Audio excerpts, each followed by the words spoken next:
It was May Day on the island of Sodor, and the engines were celebrating.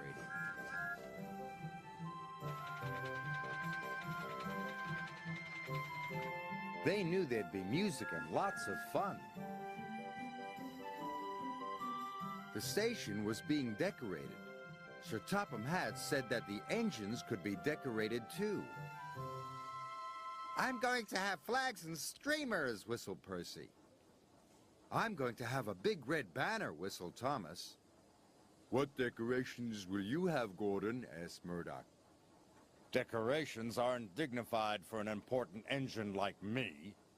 I pull the express." Gordon was feeling insulted.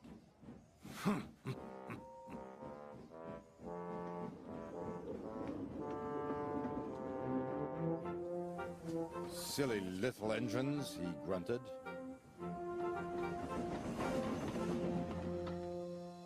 Thomas was enjoying himself. He was bringing the maypole. The farmer's children waved. Thomas peeped happily as he passed by.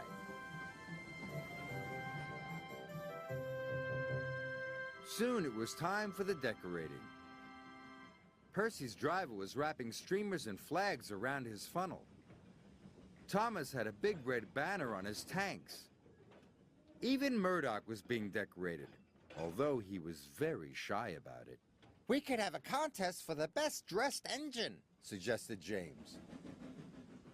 Just then, Gordon shunted in. "A contest?" he puffed. "I'm bound to win any contest." "You will have to be decorated," said James. "This is a best-dressed engine contest." "Not me," puffed Gordon. "You never catch me looking so ridiculous."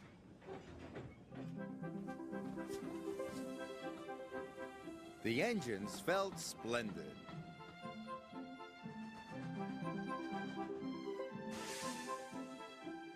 But not Gordon. He was cross. "Decorations aren't dignified. Huh! Who cares about a contest anyway?" Further down his line, a colorful banner was strung across the bridge.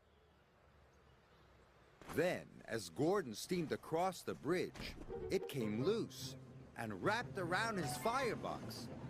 Gordon couldn't see the line ahead. Gordon tried to whoosh the banner off, but it wouldn't budge.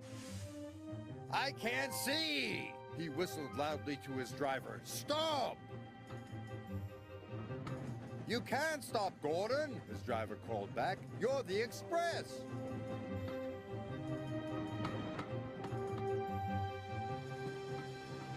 Trevor was chugging slowly along with his load of apples for the children's apple bob.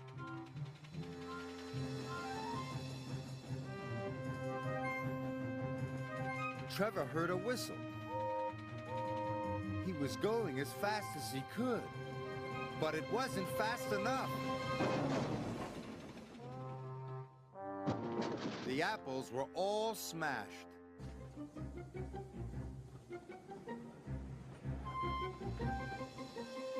James was the last engine to join the contest, or so he thought. "Here comes Gordon!" cried the passengers.